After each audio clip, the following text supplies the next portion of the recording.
Mr. Speaker, at the hearings this morning of the Highway Traffic Board, many residents came forward to emphasize the need for safe roads in the residential area of River Heights. There were residents who want safe streets for themselves and for their children walking along in this residential area.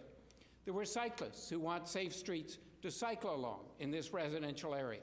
All are very strongly in favor of keeping the speed limit at 50 kilometers per hour rather than increasing it to 60 kilometers an hour, which is less safe for children, for pedestrians, and for cyclists. I asked the Minister for Infrastructure and Transportation, why is he and his Highway Traffic Board interfering in the city residential issue? Well, Mr. Speaker, I do thank the member for the question. First of all, I do want to correct him. It's not an issue where the Transport Board has jurisdiction. It does. I do want to indicate, Mr. Speaker, that in regards to speed zones for school zones, we have actually given that over to the traffic authorities, which includes the City of Winnipeg. So the City of Winnipeg does have the ability to do those kind of decisions in school zones. I can indicate it is an arm-length process. We do not interfere directly in that, Mr. Speaker, but I would certainly say that I appreciate the member raising these concerns, and all other members have raised concerns. The member for St. Norbert raised it directly with me.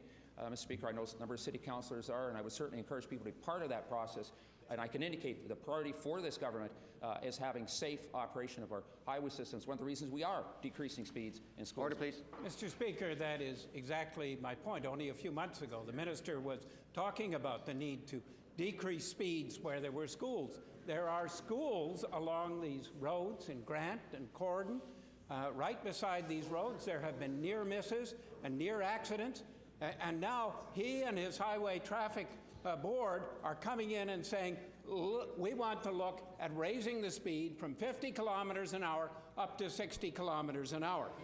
And so many residents of Winnipeg, and in River Heights in particular, are asking, why the Minister of Infrastructure and Transportation, when he's got so many important things to do in the flood recovery process with more than 2,000 people still evacuated, why is he not focusing on those areas rather than interfering in a residential issue in River Heights? Well, I actually, Mr. Speaker, am focusing on the flood. I want to indicate that this was an initiative of the Highway Traffic Board. It was not an initiative from MIT, not from this minister, not from this department.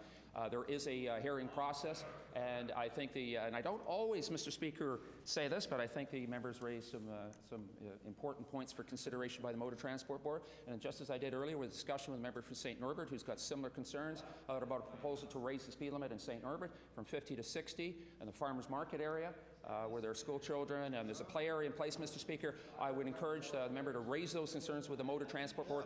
It is initiative coming from the Motor Transport Board, not from MIT, and I want to encourage the member to continue to raise those kind of concerns because I think they are legitimate issues for the Motor Transport Board to consider. Mr. Speaker, I want to assure the minister that I was there this morning and I did raise exactly these concerns because they are my concerns as well as the concerns of people in River Heights. The minister was in Minot. There have already been too many accidents and near accidents, particularly in areas where there have been schools and daycares along Grant and Corden. And so I think that the real question is, why is the minister and his board trying to create speedways through the center of this residential area? Why are they there at all? Why did this come up? Why is it coming up now? And will the minister ensure that there are safe speeds and that the speed won't be raised in River Heights? Well, Mr. Speaker, I did mention my first answer to the member's question that we've moved in terms of school zones. I want to also indicate, by the way, that we do clearly have an agenda in terms of reduced speeds, in terms of safety. We've done it for construction zones. We also will be bringing legislation that was flagged in the throne speech that will provide particular protection to our emergency responders, our firefighters, and our police officers who are dealing with emergency situations on the roadside, which will be requiring motorists to slow down. So the agenda of this government has been very clear, Mr. Speaker, in terms of overall policy, which is to reduce speeds where required. And I want to indicate, and I want to stress again to the member, it was not an initiative by MIT or this minister. It was an initiative by the Motor Transport Board, which is an arm-length body. But I'm glad he went there, Mr. Speaker. Well, Mr. Speaker, I don't politically interfere in that board, but I think the member raises some legitimate... Order, please.